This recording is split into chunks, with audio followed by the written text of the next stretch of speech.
Peace, family. Hope all is well. Today we're going to be discussing court structure as it pertains to our objectives. We've already gone through the legal claim, stare decisis, and court precedent. Today we go into court structure. But first, a disclaimer.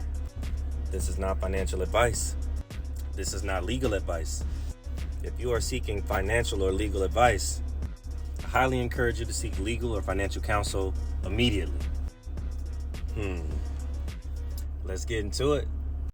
Okay, family, what is court structure? The court structure is the hierarchical organization of courts within the legal system that determines how cases are filed, appealed, and resolved. It ensures order, jurisdiction, meaning who hears what cases within the legal process. All right, family, let's look at federal. Our federal court system handles cases involving federal laws, okay? The U.S. Constitution and disputes between states or citizens of different states, all right? Just like we spoke about yesterday with court presidents, all right? You're going to have your state side, and then you're going to have your federal side. And this is how the diagram works as far as which courts are seeing what cases. All right, let's get into state. The state court system handles cases related to state laws, including landlord-tenant disputes, contracts, and personal injury claims. That is likely where, okay? That is likely where most of your cases are going to be as you are handling your consumer affairs, all right? All right, let's break down, okay, the federal court structure. All right, so first we have our U.S. district courts, the trial courts, the lowest level in the federal system. It handles civil and criminal trials. Example, mortgage fraud cases under federal banking laws. This would be the level on the federal side, okay? Your U.S. district courts on the federal side is the lowest court in the structure. Remember, that's the district courts, okay?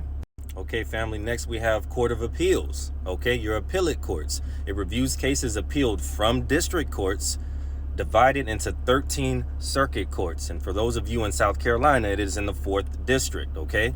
It focuses on legal errors, not retrying cases. All right, as you can see here, this is where it will be on the structure, okay? First, you had the district courts, okay? And second, you have your appellate courts, all right? They focus on legal errors. They're not retrying the cases. All right, so let's continue.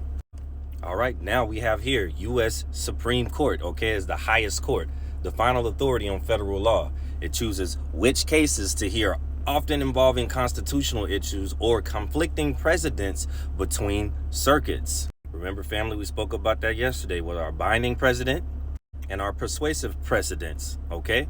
So we are here at our U.S. Supreme Court, the highest court. Okay, family, let's go check this out on our diagram.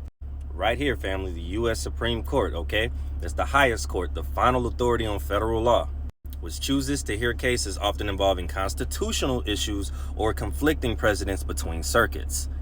All right, family, now that we've checked out the federal side, let's go and check out the state side, okay? I am in South Carolina at the moment, so I will go into their structure. Most states are the same, if not exactly the same, okay? They're similar, but you just have to understand their hierarchical structure, all right?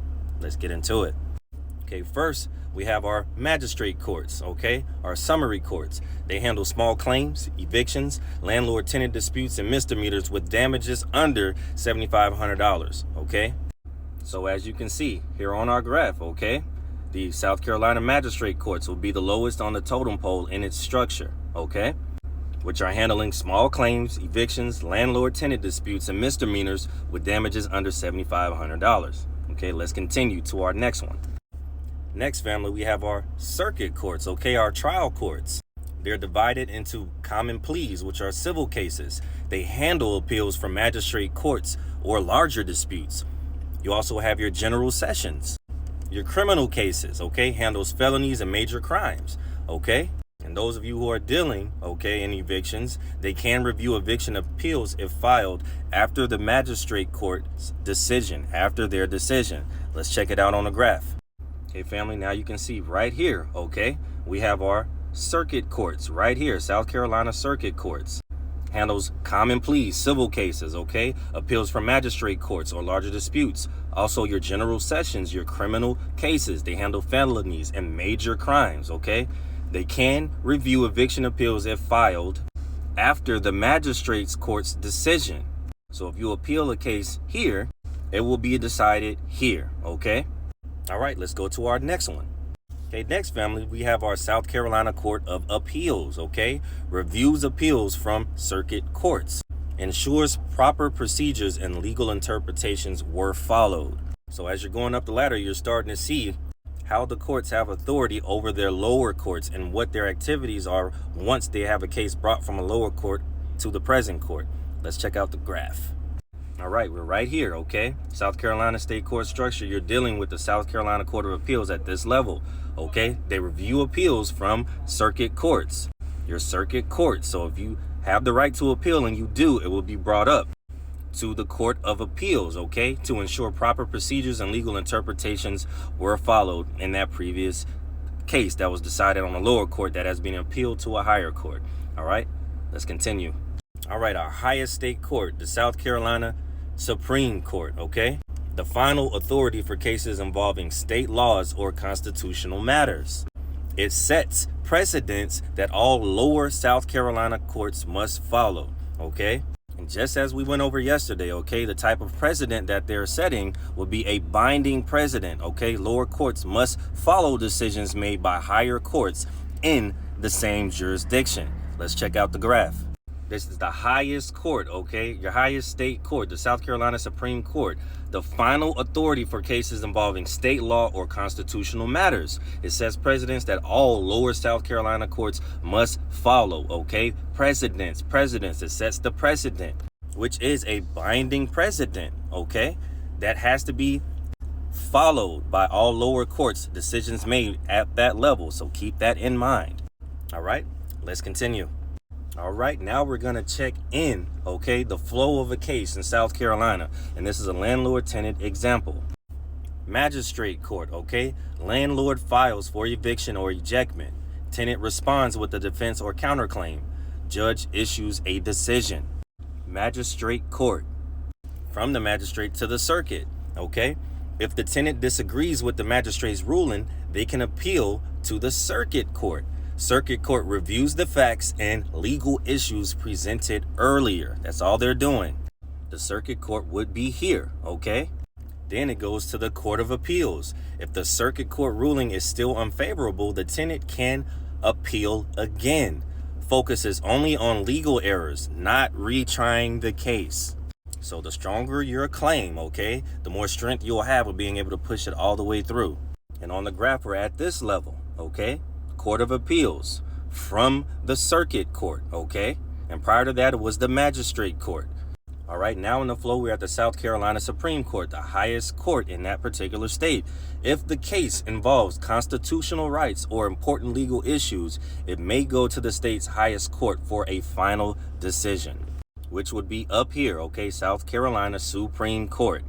So remember, here at the magistrate, the landlord files for eviction or ejectment, the tenant responds with a defense or counterclaim, judge issues a decision. The tenant disagrees, okay, with the magistrate's ruling, they can appeal to the circuit court right here, okay? The circuit court reviews the facts and legal issues presented earlier. And if the court ruling is still unfavorable, the tenant can appeal again here, okay, at the Court of Appeals. Focuses only on legal errors, not retrying the case. And to the Supreme Court, okay? If the case involves constitutional rights or important legal issues, it may go to the state's highest court for a final decision.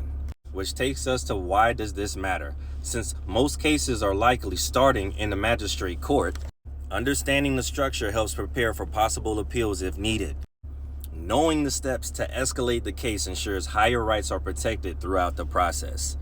So again, here we have a quick visual, okay? The federal court side, you have your U.S. Supreme Court, Court of Appeals, and District Court. Then here on your state sides, you have from the top down, okay, the Supreme Court, Court of Appeals, Circuit Courts, Magistrate Courts, which is what we've been speaking about, okay, on both sides, your federal side here and your state side there. So like I always say, family, I hope this helps, and I love you guys. Peace. All right, and don't forget about our Patreon if you would like to become a student and learn this more in depth, okay? We do classes on Wednesdays twice a month. Hope to see you there.